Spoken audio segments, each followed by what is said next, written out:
In the humid summer of 1847, insurance investigator Samuel Hartwell discovered something that would haunt him for the rest of his days. 17 life insurance policies had been claimed along the Charleston-Columbia Road in just 8 months, all involving healthy men between 25 and 50 years old, all dying from sudden heart failure while staying at roadside inns. What made these deaths particularly disturbing wasn't just their frequency, but the fact that each victim had been found with a peculiar sweet smell on their breath and oleander petals scattered mysteriously around their rooms. The local authorities dismissed these deaths as natural, citing the notorious health risks of low-country travel during the humid months. But Hartwell's investigation would uncover a web of calculated murder so methodical, so coldly executed by the most unlikely of killers, that it would forever change how Charleston's elite viewed the charming hostesses who welcomed weary travelers into their homes. Each death had occurred under nearly identical circumstances. Successful businessmen arriving at country inns after long journeys, complaining of exhaustion and accepting special remedies from caring proprietors, then succumbing to mysterious heart ailments within hours of their arrival. The insurance payouts had totaled over $85,000, a fortune that someone was systematically collecting from grieving families who never questioned the convenient timing of these policies. Before we continue with the story of the 6-Mile Wayfarer house and the woman who turned Southern hospitality into a deadly art form, if you're enjoying these dark tales from America's forgotten past, please subscribe to our channel and let us know in the comments what state you're listening from. We love hearing from our community of mystery enthusiasts who appreciate the darker chapters of American history. The truth about Lavinia Fisher would prove far more sinister than anyone could have imagined, and the evidence Hartwell uncovered would reveal that the most dangerous predator on South Carolina's roads wore silk dresses, quoted scripture at church socials, and served poisoned tea with a smile that could melt the heart of any man foolish enough to trust in the inherent goodness of feminine virtue. Charleston in 1847 stood as one of the South's most prosperous ports. Its cobblestone streets were lined with grand mansions where rice and cotton fortunes had built architectural marvels that rivaled anything found in London or Paris. The Ashley and Cooper rivers embraced the peninsula like protective arms, their waters reflecting the spires of St. Michael's Church and the elegant columns of countless plantation houses. Spanish moss draped from ancient live oaks, creating an almost ethereal beauty that masked the city's darker undercurrents, the brutal reality of slavery, the cutthroat competition among merchants, and the social pressures that could destroy reputations with a single whispered rumor. This was a society built on rigid hierarchies where bloodlines mattered more than wealth, though wealth certainly helped.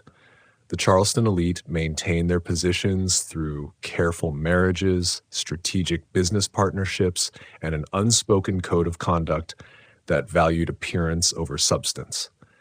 Ladies were expected to be ornamental and pure, their accomplishments limited to watercolor painting, French conversation, and the delicate art of managing household slaves.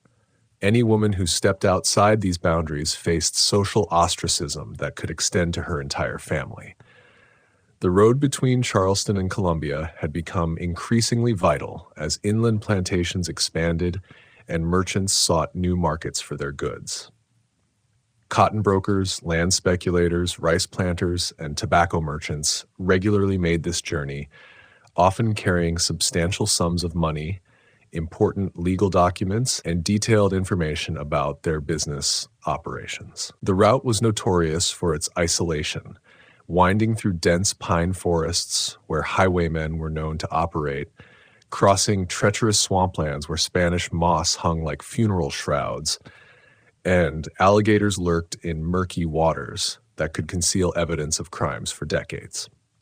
Travel accommodations along this route varied dramatically in quality and safety. Some establishments catered to wealthy planters, and offered genuine luxury, while others provided little more than a roof and a meal of questionable origin. Experienced travelers knew to research their stopping points carefully, relying on recommendations from trusted associates and avoiding any inn that could not provide references from respectable Charleston families. Samuel Hartwell, 34 years old and representing Mutual Assurance Company of Virginia, had arrived in Charleston with a reputation for solving impossible cases that other investigators had abandoned as hopeless. His methodical nature, Harvard education, and willingness to spend months pursuing seemingly insignificant details made him an oddity among the more genteel Southern investigators who preferred obvious solutions to complex problems. His success rate spoke for itself. In 12 years of investigative work, he had never failed to solve a case once he committed to pursuing it. The unusual cluster of insurance claims had initially appeared routine to Mutual Assurance's Charleston office. Sudden deaths among middle-aged businessmen were hardly uncommon in a region where yellow fever, malaria, and cholera could strike without warning. The hot, humid climate took its toll on anyone not accustomed to low-country conditions, and the stress of constant travel often proved fatal to men who pushed themselves beyond their physical limits. However, Hartwell's trained eye had detected patterns that local investigators had missed or chosen to ignore. Each victim had been in apparent good health when they purchased their insurance policies, usually within 6 months of their deaths. Each had died while traveling alone without family members present to ask uncomfortable questions. Most significantly, each policy had been sold by the same insurance agent, a mysterious woman who seemed to appear and disappear along the travel routes like a ghost. The 6 Mile Wayfarer house sat exactly 6 miles north of Charleston's city limits, positioned strategically where the main road curved around Goose Creek before entering a stretch of particularly dense forest. Built in the Georgian style with wide piazzas designed to catch every available breeze, towering white columns, and floor-to-ceiling windows that could be opened during cooler months, it appeared to be the epitome of Southern hospitality and refined taste. The building's placement had been chosen carefully by someone who understood both the needs of travelers and the advantages of isolation. Weary journeyers appreciated finding elegant accommodations just far enough from Charleston to escape the city's noise and odor, but close enough to reach civilization if emergencies arose. The surrounding landscape provided natural privacy, dense woods on 3 sides and Goose Creek swampland on the 4th, ensuring that any activities at the inn would remain unobserved by curious neighbors.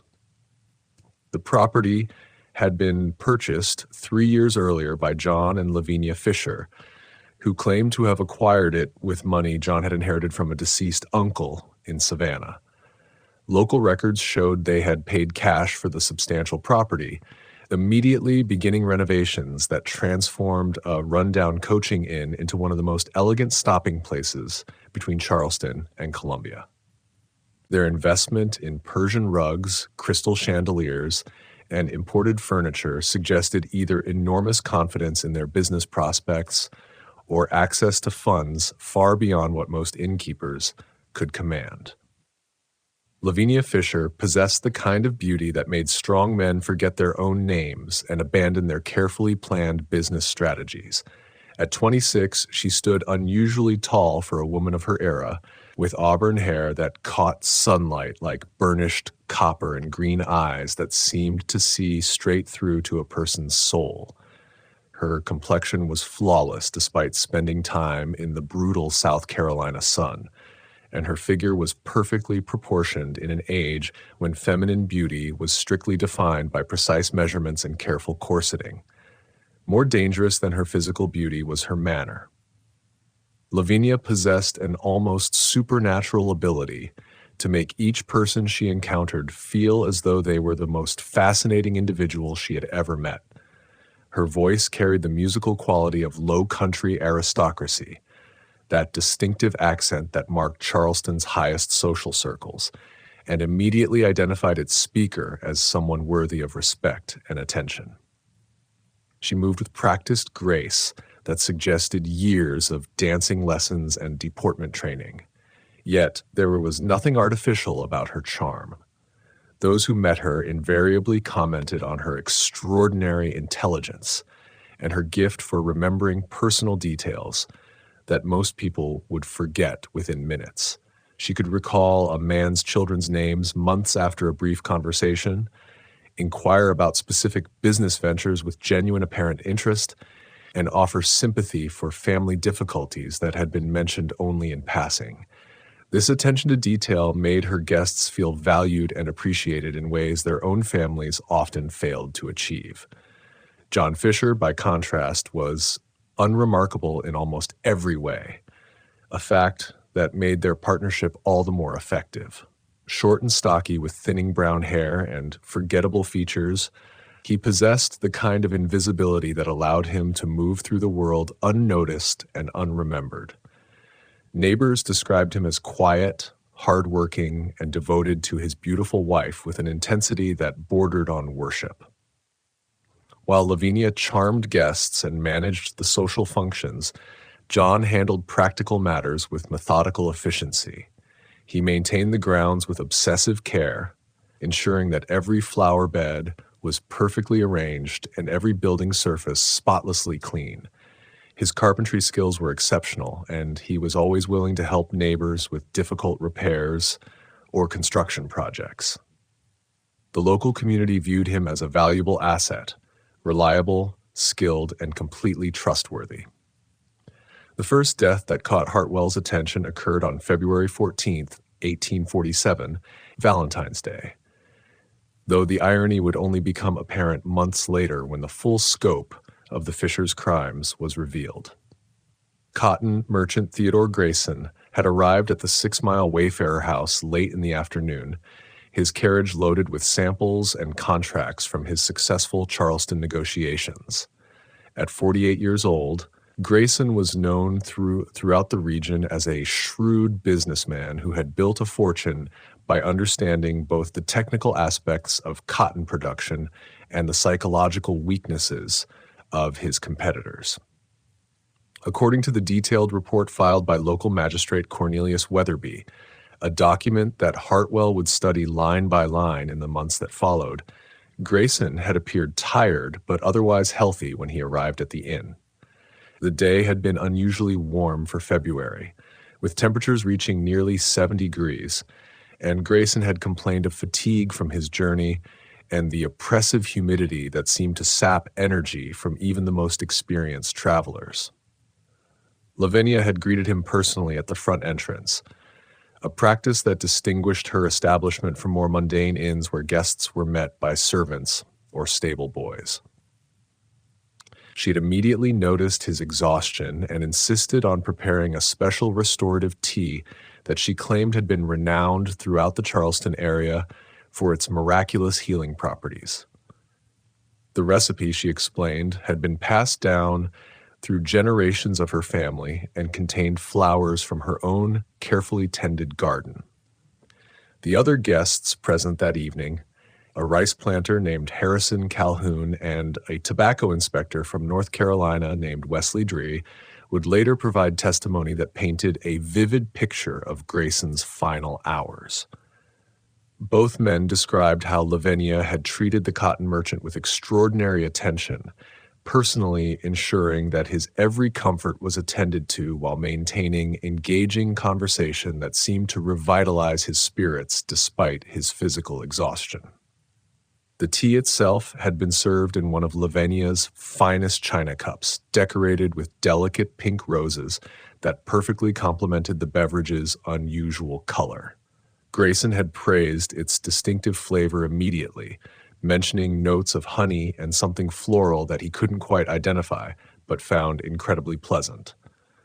The warmth and sweetness seemed to restore his energy, and for nearly an hour, he regaled his fellow guests with stories of his business adventures and plans for expanding his operations into Georgia. The transformation in Grayson's condition began gradually, so subtly that none of the witnesses initially recognized it as anything more serious than renewed fatigue. He began speaking more slowly, pausing occasionally as if searching for words that had momentarily escaped him. His complexion, which had been flushed from the warm weather, began to take on a grayish pallor that Lavinia attributed to the natural effects of relaxation after a stressful journey. By 9, Grayson was complaining of chest pains and difficulty breathing. Lavinia immediately took charge of the situation, directing John to fetch Dr. Piton from Charleston while she personally attended to their suffering guest. She helped him to his room, ensuring that he was comfortable and had everything he might need while they waited for medical assistance to arrive. Dr. Reginald Piton, Charleston's most respected physician, despite his 73 years, arrived near midnight to find Grayson in severe distress. The patient's pupils were severely dilated. His breathing was labored and irregular, and there was a distinctive almond-like smell that seemed to cling to his clothes and permeate the entire room.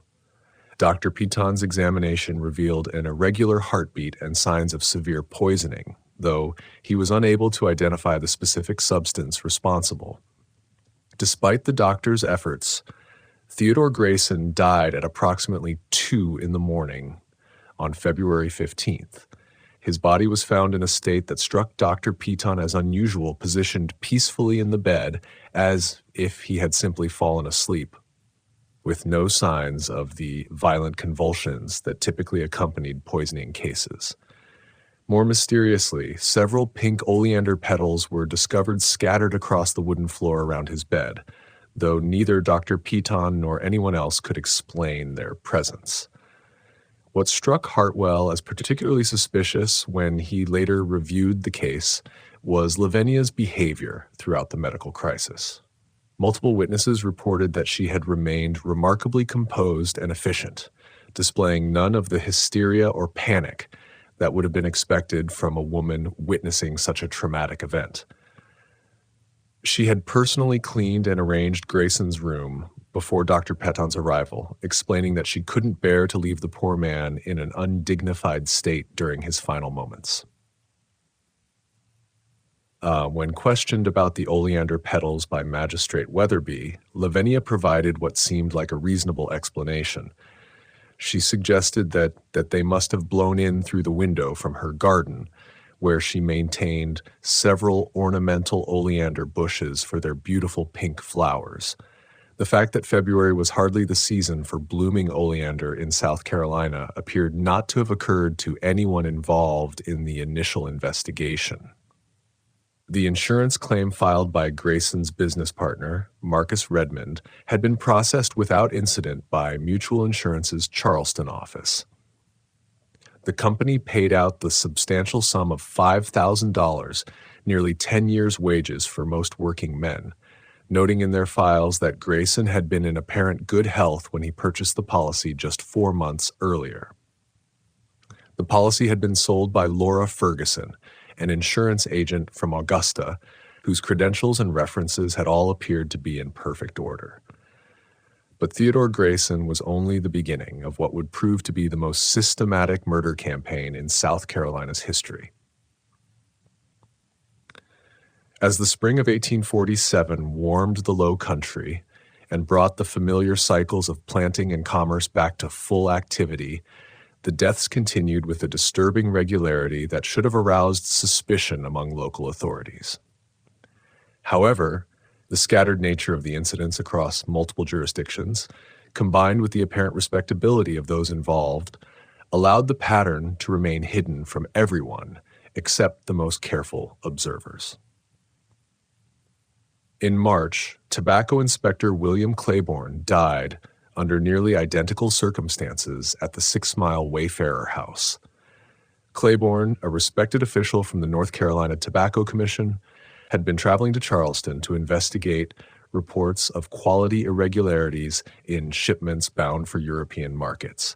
His sudden death was attributed to the stress of his investigation, combined with his unfamiliarity with South Carolina's climate, though several details of his final evening troubled the attending physician.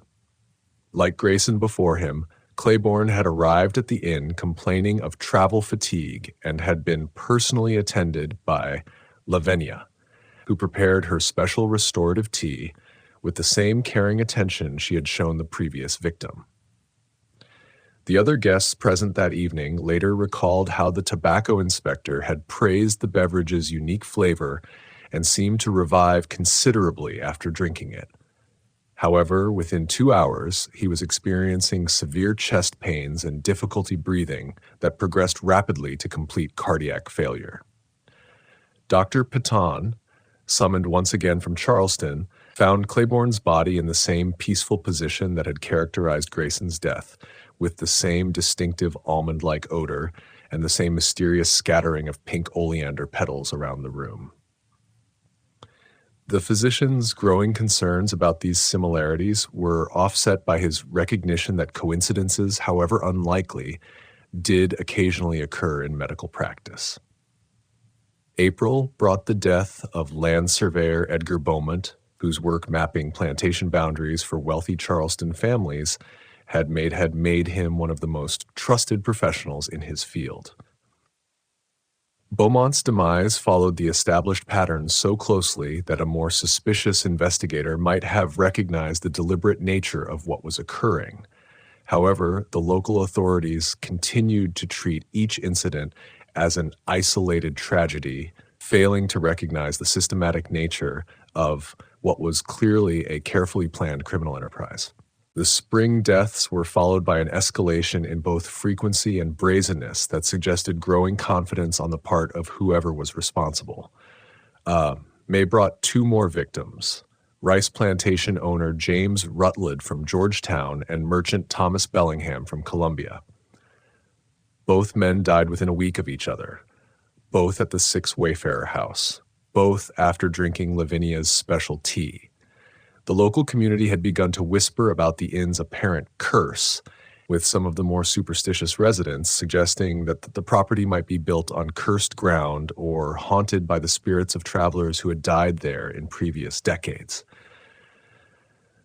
However, these concerns were tempered by genuine affection for the Feezer family, who had become increasingly prominent in local social and religious circles. Lavinia had established herself as one of the area's most generous benefactors, contributing substantial sums to the local Methodist Church and organizing charitable activities for families affected by various disasters. Her sewing circles had become social events that the area's most respectable ladies eagerly attended, and her knowledge of literature, music, and current events made her a sought-after conversationalist at dinner parties and social gatherings. Her charitable work extended beyond mere financial contributions. During the devastating hurricane of 1846, Lavinia had personally nursed several neighbors through injuries and illness, working tirelessly to provide food, clothing, and medical care to families who had lost everything. When yellow fever struck the area the previous summer, she had volunteered to care for victims despite the obvious personal risk, earning the grateful devotion of families whose loved ones had survived due to her attentive nursing. John Feezer had earned similar respect within the community through his practical skills and reliability.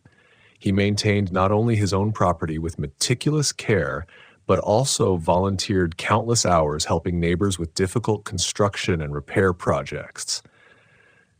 His carpentry work was considered superior to that of most professional craftsmen, and he never accepted payment for his assistance, claiming that helping neighbors was simply the Christian thing to do. The couple's apparent devotion to each other had become legendary among local residents. John was frequently observed gazing at his beautiful wife with an expression of pure adoration, while Lavinia treated him with a gentle kindness that seemed to demonstrate the perfect harmony of their marriage. Their relationship appeared to embody all the romantic ideals that Southern society cherished: masculine protection and devotion combined with feminine grace and loyalty. It was during this period of growing local affection for the Pfizers that Samuel Hartwell first encountered evidence that would eventually lead to their exposure. His investigation had led him to review insurance records across 3 states, searching for patterns that might explain the unusual cluster of claims along the Charleston-Columbia corridor. What he discovered was both ingenious and terrifying in its systematic execution. Several of the deceased men had purchased their life insurance policies from the same agent, a charming woman who traveled between Charleston, Savannah, and Columbia, selling substantial coverage to successful businessmen she encountered during her travels. The agent's name was Laura Ferguson, and according to the documentation provided to various insurance companies, she was a widow from Augusta who had entered the insurance business after her husband's death in a carriage accident. Laura Ferguson's sales record was extraordinary by any standard. In less than 2 years of operation, she had sold policies worth over $200,000 in total coverage. A remarkable achievement that should have made her one of the most celebrated agents in the southeastern insurance industry. Her success rate with potential clients was nearly perfect, suggesting an almost supernatural ability to convince men to purchase substantial policies, often during chance encounters at inns and taverns along major travel routes. What made Ferguson's success even more remarkable was her apparent ability to assess potential clients' financial situations with uncanny accuracy. Her policy recommendations were always precisely calibrated to each man's ability to pay premiums while maximizing the potential payout to beneficiaries. She seemed to possess detailed knowledge of her clients' business operations, family situations, and travel patterns that would have required extensive investigation to obtain. Hartwell's suspicions deepened when he obtained physical descriptions of Laura Ferguson from several clients who were still alive. The woman was consistently described as exceptionally beautiful, with auburn hair and green eyes, unusually tall for a lady, and possessing a voice like music itself. Her manner was universally praised as charming, intelligent, and genuinely caring, with an extraordinary memory for personal details that made each client feel uniquely valued and understood. The description was identical in every significant detail to the accounts he had heard of Lavinia Fisher from guests at the 6 Mile Wayfarer house. Hartwell's investigation took on new urgency in early June when he learned of 3 more deaths within a single week, all following the established pattern with a precision that made coincidence impossible to believe. The victims: plantation overseer Daniel Thornton, cotton factor Robert Sinclair, and tobacco merchant George Peton, had died at different inns along the Charleston-Columbia corridor. But each death bore the unmistakable characteristics that Hartwell had learned to recognize. Each man had been traveling alone on business. Each had purchased life insurance within the past 6 months from Laura Ferguson, and each had died suddenly after consuming special beverages prepared by helpful hostesses at their respective inns. Most significantly, each death scene had been contaminated by the presence of oleander petals and that distinctive sweet almond-like odor that seemed to cling to the victim's clothing and personal effects. What made these deaths particularly significant was Hartwell's discovery that all 3 men had been carrying substantial sums of money and valuable documents that had disappeared before their bodies were discovered. Local authorities had attributed these thefts to opportunistic robbery following natural deaths. But Hartwell recognized the systematic nature of what was clearly a coordinated criminal enterprise operating across multiple locations. His investigation revealed that Laura Ferguson had met each victim at carefully planned encounters that appeared coincidental but showed clear evidence of advanced preparation. Thornton had encountered her at a coaching inn in Orangeburg, where she had displayed surprising knowledge of plantation management techniques. Sinclair had met her at a Charleston coffee house, where she had impressed him with her understanding of cotton market fluctuations. Patton had been approached by her at a tavern in Colombia, where she had demonstrated familiarity with tobacco processing methods that few women would possess. In each case, the beautiful insurance agent had impressed her targets with knowledge of their specific business affairs and sincere concern for their family's financial security. She had convinced them that increased life insurance coverage was essential for responsible men who faced the dangers of constant travel in an era when accidents, disease, and violent crime could strike without warning. Hartwell decided that his only chance of exposing the truth would require direct confrontation with the criminal enterprise. He would need to visit the 6 Mile Wayfarer house personally, posing as a potential victim while gathering evidence that could be used to obtain arrest warrants. The plan was extremely dangerous. If his suspicions were correct, he would be placing himself in mortal peril by accepting hospitality from people who had already murdered at least 8 men. He spent several days carefully constructing his cover identity as cotton broker Samuel Henderson from Richmond, Virginia, seeking to establish business connections with South Carolina planters. His fictional background included details about family circumstances, financial status, and recent insurance purchases that would make him an attractive target for anyone seeking wealthy victims to rob and murder. Hartwell arrived at the 6 Mile Wayfarer house on a humid Thursday afternoon in late June, having carefully studied the documented arrival times of previous victims to ensure that his behavior matched their patterns. Like them, he planned to complain of travel fatigue and accept any hospitality offered by his hosts while secretly documenting evidence that could expose their crimes. The inn was even more impressive in person than he had imagined from witness descriptions. The building's white columns gleamed in the afternoon sunlight, while carefully maintained gardens displayed an array of flowering plants that filled the air with competing fragrances. The overall effect was one of elegant prosperity that seemed inconsistent with the modest income a roadside inn should generate. Lavinia Fisher greeted him personally at the front entrance, and Hartwell immediately understood how she had managed to deceive so many intelligent and experienced men. Her beauty was genuinely breathtaking, but it was her manner that proved truly dangerous. Within the first few minutes of their conversation, she possessed an almost supernatural ability to make him feel as though he were the most fascinating person she had ever encountered. Her questions appeared casual and naturally curious, but Hartwell recognized the methodical way she gathered information about his supposed business operations, family background, travel plans, and financial circumstances. She displayed knowledge of cotton markets that would have impressed professional brokers, combined with feminine charm that made her inquiries seem like genuine personal interest rather than calculated intelligence gathering. "You seem like a man who takes care of his responsibilities, Mr. Henderson," she said, her green eyes holding his with unsettling intensity. "I imagine you've made proper arrangements for your family's security should anything happen during your travels." When he mentioned having recently increased his life insurance coverage through an agent he had met in Richmond, her smile became even more radiant.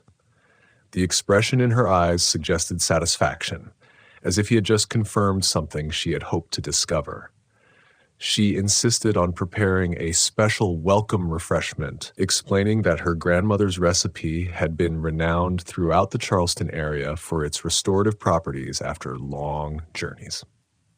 "I use flowers from my own garden," she said, gesturing toward the carefully tended beds visible through the parlor windows.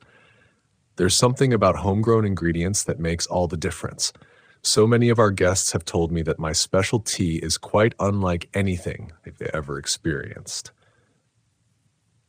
The casual mention of previous guests who had praised her tea sent chills down Hartwell's spines as he realized she was probably referring to men who were now dead and buried in unmarked graves. As Lavinia busied herself in the kitchen preparing his refreshment, Hartwell took the opportunity to explore the inn's public spaces with the trained eye of a professional investigator. Every detail he observed confirmed his growing suspicions about the true nature of the Feasers' operation and the source of their obvious prosperity. The building was furnished with pieces that suggested wealth far exceeding what any legitimate roadside inn could generate. Persian rugs covered polished hardwood floors that showed signs of recent and expensive renovation. Oil paintings in gilded frames depicted pastoral scenes and distinguished-looking individuals who might have been ancestors or simply decorative portraits, purchased to create an impression of family respectability.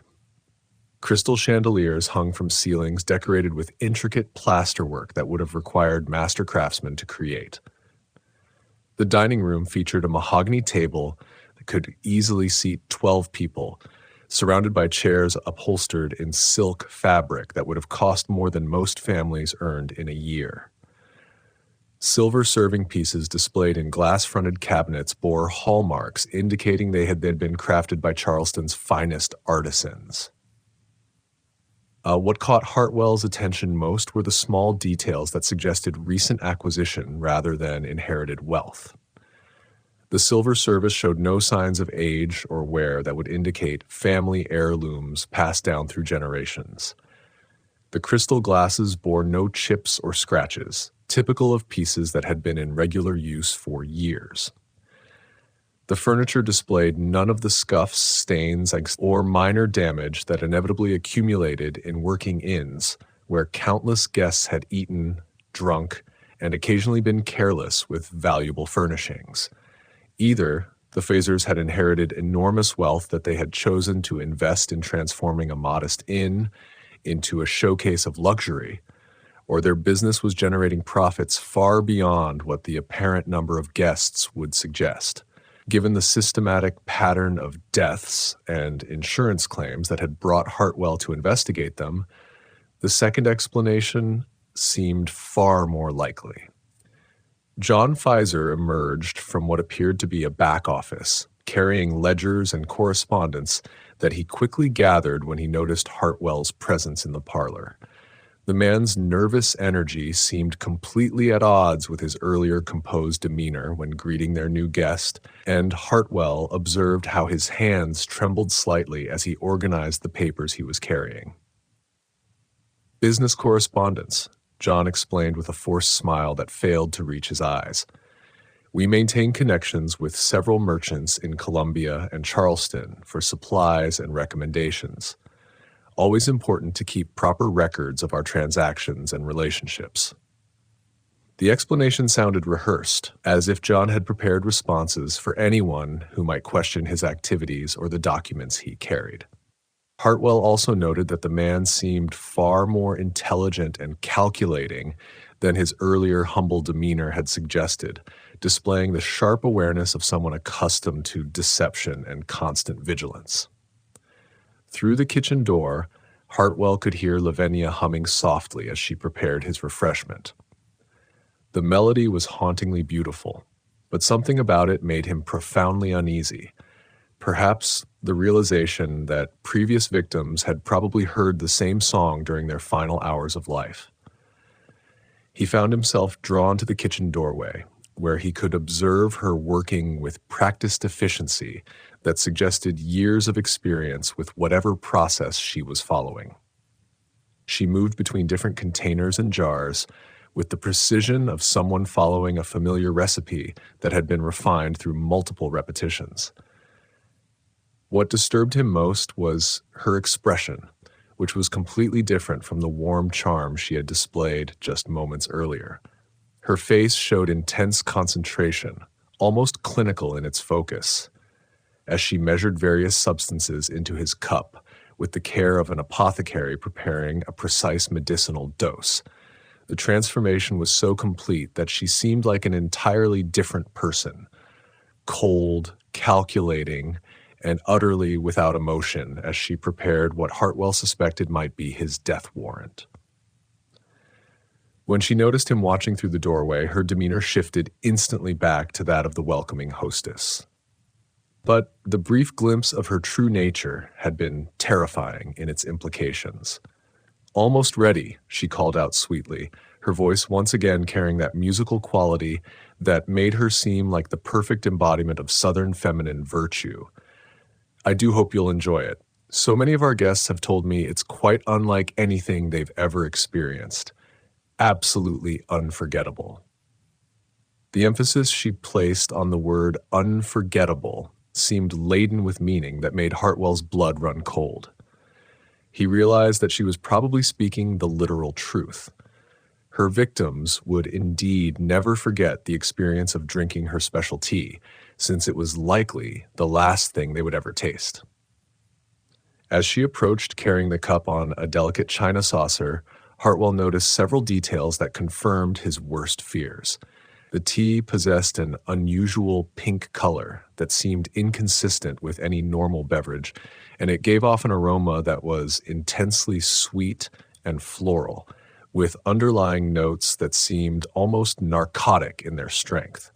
Most ominously, he could see what appeared to be tiny fragments of plant material floating in the liquid, fragments that looked remarkably similar to the oleander petals that had been found at every death scene. Just when it seemed they had seen it all, the horror in Charleston intensified. If this story is giving you chills, share this video with a friend who loves dark mysteries.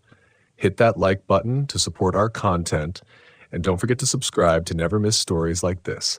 Let's discover together what happens next in this tale of deadly Southern hospitality that transformed one of America's most cherished traditions into an instrument of systematic murder. Hartwell accepted the cup with hands that he struggled to keep steady, knowing that his next decision would determine whether he lived to expose the truth or became another casualty of the most sophisticated murder enterprise in American criminal history. The tea possessed an extraordinary aroma that seemed to assault his senses with overwhelming intensity. Sweet and floral, with underlying notes that made his head feel light just from breathing the vapors rising from the cup. As Hartwell raised the delicate china to his lips, he was acutely aware that Lavinia was watching him with an expression of eager anticipation that seemed completely inappropriate for someone simply offering refreshment to a weary traveler. He understood with crystalline clarity that he was looking into the eyes of a predator who had perfected murder as an art form. The realization struck him that everything about Lavinia Fisher, her beauty, her charm, her apparent devotion to Christian charity, her reputation as the perfect Southern hostess, was nothing more than an elaborate performance designed to lure victims into trusting her completely. She had weaponized every aspect of feminine virtue that Southern society held sacred, transforming hospitality, kindness, and nurturing care into instruments of systematic destruction. Instead of drinking the tea, Hartwell pretended to stumble slightly as he lifted the cup, deliberately spilling the contents across the expensive Persian rug while apologizing profusely for his clumsiness and obvious exhaustion from travel. The liquid spread across the intricate patterns of the carpet, filling the room with that intensely sweet aroma while revealing details that confirmed every suspicion he had developed during months of investigation. Lavinia's reaction was immediate and utterly revealing. For just an instant, a flash of pure rage crossed her beautiful features, an expression so filled with murderous fury that Hartwell felt his blood freeze in his veins.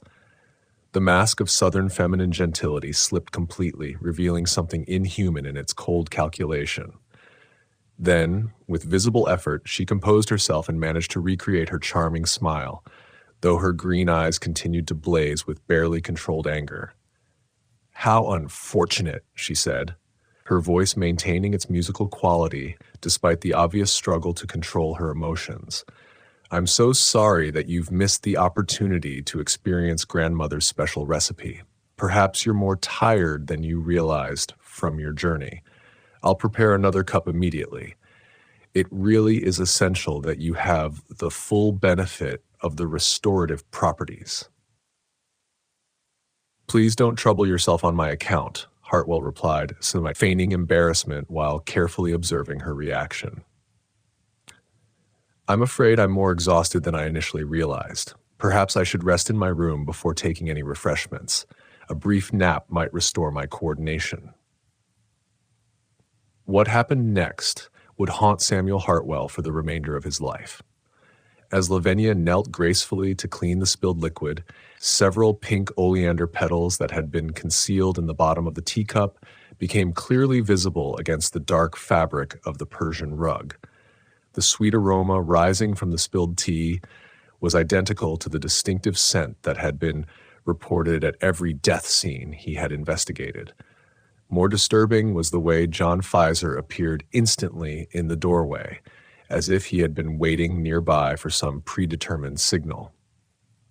His demeanor had changed completely from the humble, helpful innkeeper he had portrayed earlier.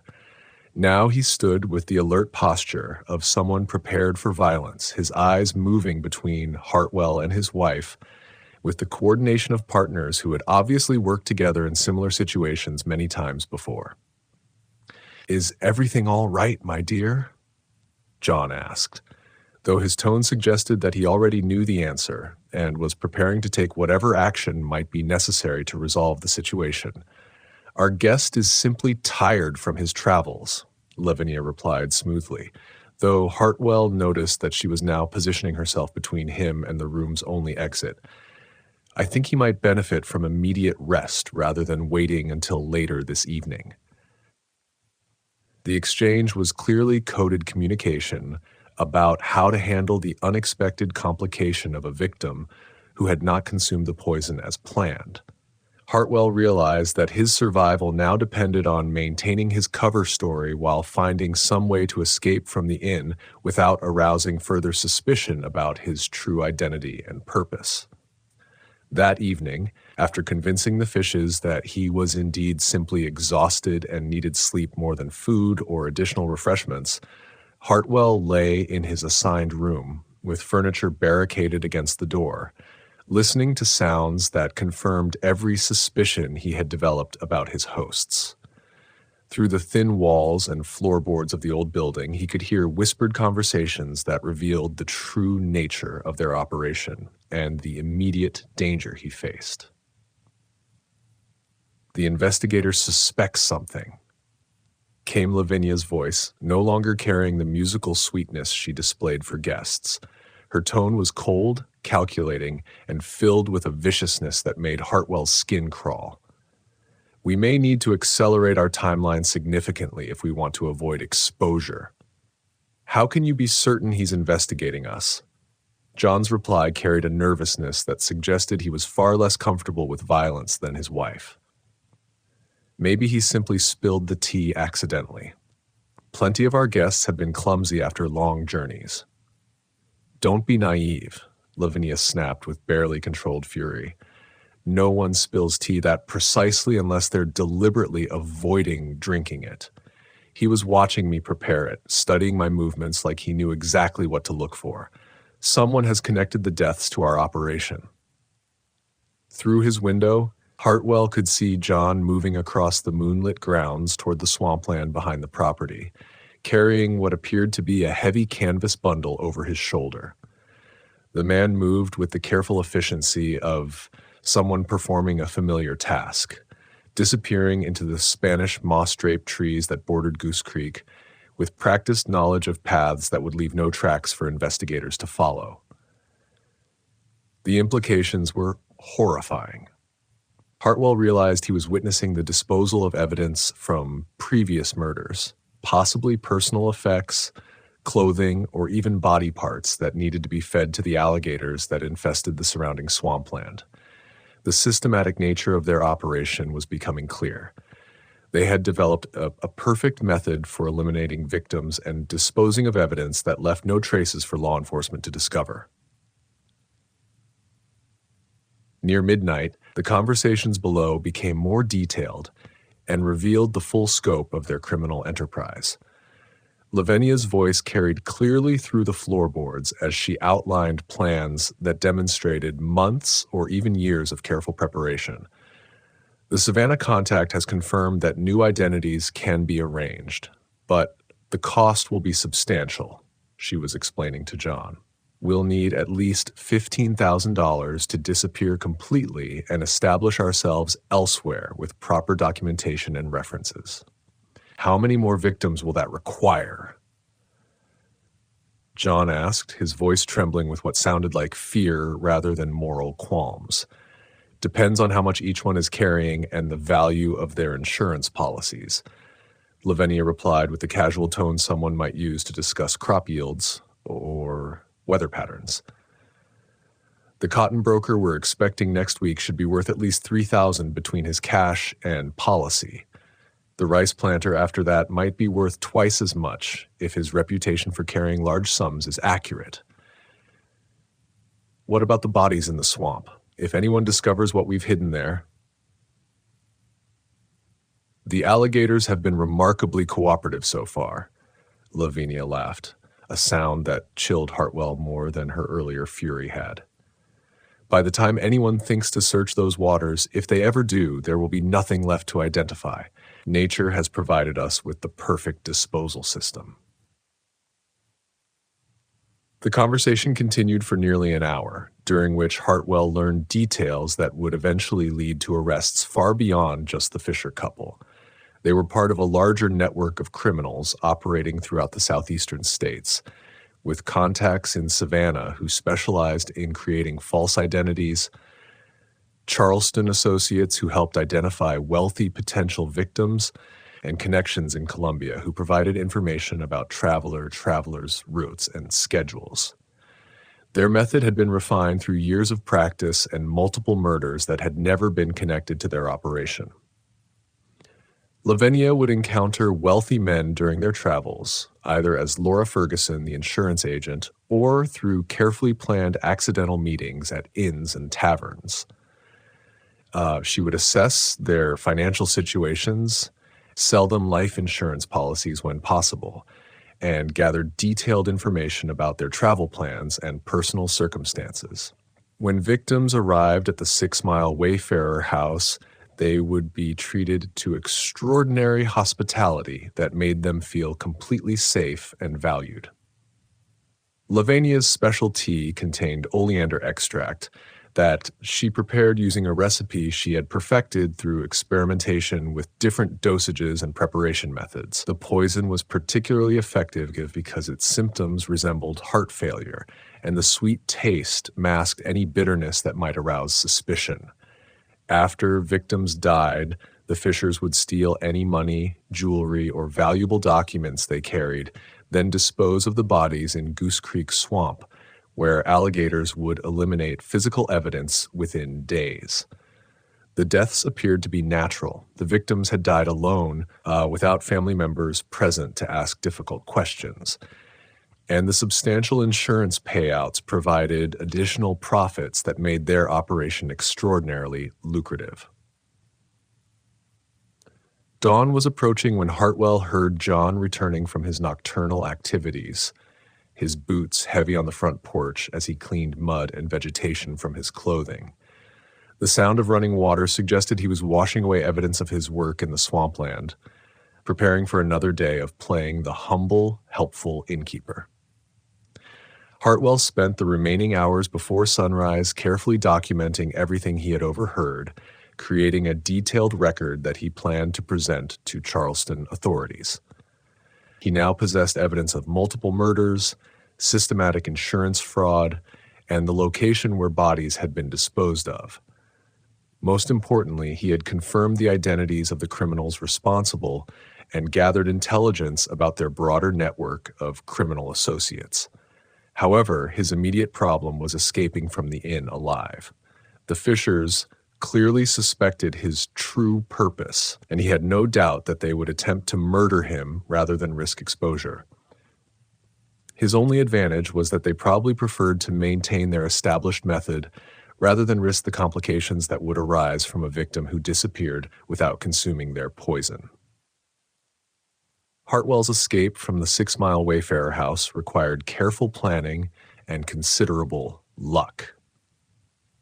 At dawn, He informed the Fishers that urgent business matters required his immediate return to Charleston, apologizing for cutting his visit short, but explaining that he had received word of problems requiring his personal attention. Lavinia's disappointment seemed genuine, though her eyes held a coldness that suggested she was already planning alternative methods for dealing with him. "I do hope you'll return soon, Mr. Henderson," she said with a smile that no longer seemed beautiful, but rather predatory. "It would be such a shame if our paths never crossed again. I'm certain we'll meet again under more favorable circumstances," Hartwell replied, though he was determined to ensure that their next encounter would be in a Charleston courtroom. The arrest of John and Lavinia Fisher on July 3, 1847, sent shockwaves throughout Charleston society that reverberated across the entire Southeast. Hartwell's evidence, combined with a comprehensive search of the 6 Mile Wayfarer house and the surrounding swampland, revealed the full extent of their crimes and confirmed the systematic nature of their murder enterprise. Hidden in a secret compartment beneath the kitchen floor, authorities discovered detailed records that documented 23 separate murders spanning nearly 3 years of operation. The ledgers contained information about each victim's financial status, travel plans, insurance coverage, and the methods used to kill them. More disturbing were Lavinia's notes about refining her poison recipes and her clinical observations about the effectiveness of different dosages. The search also uncovered a substantial collection of personal effects stolen from victims: jewelry, watches, signet rings, and other valuable items that the Fishers had been unable to sell immediately without arousing suspicion. Hidden cash totaled over $12,000, representing proceeds from robberies and insurance fraud that had made them wealthy far beyond what any legitimate inn could generate. The investigation of Goose Creek Swamp confirmed Hartwell's worst fears about the disposal of evidence. While alligators had indeed consumed much of the physical evidence, investigators recovered enough human remains to verify multiple victims. Clothing fragments, personal items, and bone fragments provided conclusive proof that the Fishers had been systematically murdering guests and disposing of their bodies in the surrounding wetlands. More shocking was the discovery of Lavinia's laboratory, a sophisticated collection of plants, extraction equipment, and reference materials that revealed her extensive knowledge of botanical poisons. She had cultivated various toxic plants, including oleander, foxglove, and castor beans, experimenting with different preparation methods to create poisons that were both lethal and difficult to detect with the medical knowledge available in 1847. Her personal journals contain detailed observations about the effectiveness of different substances, notes about symptoms and timing, and refinements to her methods that demonstrated a cold scientific approach to murder. She had tested various combinations and dosages, seeking the perfect balance between reliability and the appearance of natural death. The oleander-based poison had become her preferred method because its sweet taste masked any bitterness, and its cardiac effects resembled heart failure. During their interrogation, the true scope of the Fishers' criminal network became apparent. They were connected to a sophisticated organization that operated across multiple states, providing services that included victim identification, false document creation, money laundering, and evidence disposal.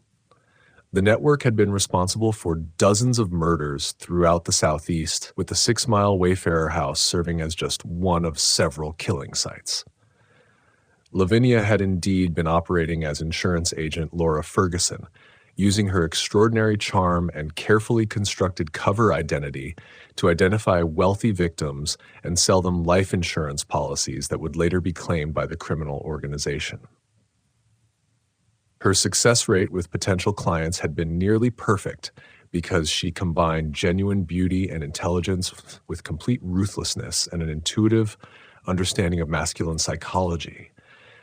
The couple's background proved as fictional as as everything else about their public personas. Their real names were John and Lavinia Sorrells, and they were career criminals from New Orleans who had moved to South Carolina specifically to establish their murder enterprise. John had previously been involved in riverboat gambling schemes, while Lavinia had worked as a confidence artist specializing in seducing wealthy men before robbing them.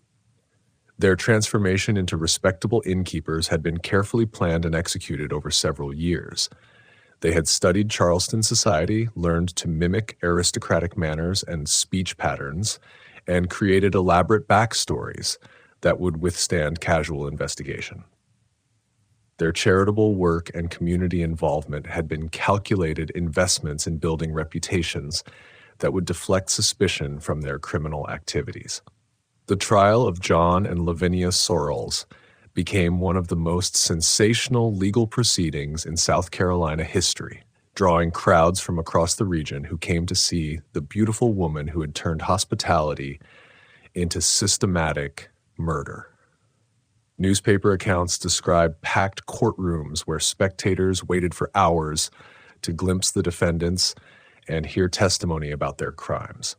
Lavinia maintained her composure and charm throughout the proceedings, even attempting to flirt with prosecutors and jury members in what seemed like an instinctive response to any situation involving men. Her beauty remained striking despite her circumstances, and some observers noted that she seemed to genuinely enjoy the attention her notoriety had brought her. Her final statement before sentencing revealed the chilling pragmatism that had motivated their crimes. Men are such predictable fools when it comes to a beautiful woman offering kindness and attention. They never suspected that the hand serving them tea with a smile might be the same hand measuring poison with scientific precision. We simply took advantage of their weakness and society's foolish assumptions about feminine virtue. John Sorrells was executed by hanging on August 18, 1847, maintaining his loyalty to Lavinia until the end and refusing to provide information about other members of their criminal network. Lavinia followed 2 days later, becoming one of the first women executed in South Carolina and drawing enormous crowds who came to witness her final moments. Even facing death, she remained defiant and unrepentant. Her last words were reportedly, "I regret nothing, except that we didn't have time to perfect our methods further. If society insists on treating women as helpless ornaments, it shouldn't be surprised when some of us use those expectations as weapons." The 6 Mile Wayfarer house was abandoned immediately after the arrests, and locals reported that the building seemed to decay with supernatural speed. Within 2 years, the structure had collapsed entirely, as if the evil it had housed had somehow poisoned the very foundation. The property remained vacant for decades, with rumors that it was haunted by the spirits of murdered travelers, keeping potential buyers away. Samuel Hartwell's investigation revolutionized insurance industry practices throughout the Southeast, leading to improved coordination between companies, more thorough background checks on agents, and systematic reviews of claims that showed suspicious patterns. His detailed documentation of the case became a textbook example of methodical criminal investigation, studied by law enforcement officials and insurance investigators for decades afterward. The broader criminal network connected to the Sorrells was gradually dismantled over the following years, with Hartwell's intelligence leading to arrests in Georgia, Alabama, and Louisiana. However, some members escaped justice by fleeing to territories where law enforcement was less organized, and similar operations likely continued in other regions where authorities were less vigilant.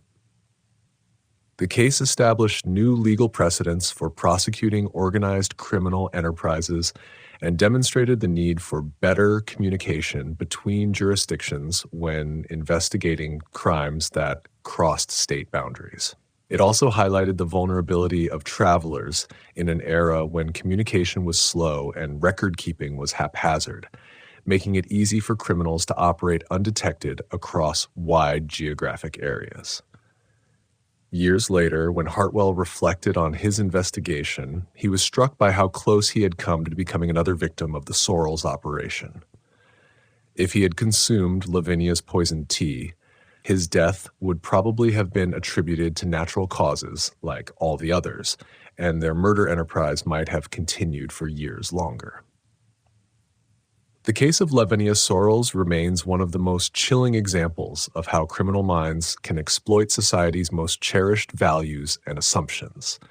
Her ability to weaponize feminine charm, religious piety, and Southern hospitality created a perfect cover for systematic murder that claimed at least 23 lives and might have continued indefinitely, if not for one investigator's refusal to accept convenient explanations for suspicious deaths. This mystery shows us how appearances can deceive, and how even our most trusted institutions can be corrupted by human greed and malice.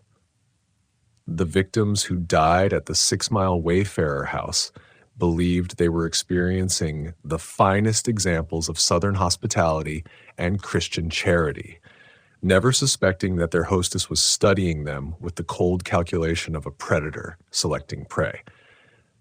What do you think of this story? Do you believe everything was revealed about the Sorrels criminal network, or might there have been other accomplices who escaped justice and continued operating elsewhere? Leave your comment below and let us know what you think really happened during those final days before their capture. Were there other victims whose deaths were never connected to their operation? If you enjoyed this tale of deadly deception and want more stories that explore the darkest chapters of American history, subscribe to our channel, hit the notification bell, and share this video with someone who loves historical mysteries as much as you do. The shadows of the past hold countless secrets waiting to be uncovered, and we'll see you in the next video to explore them together.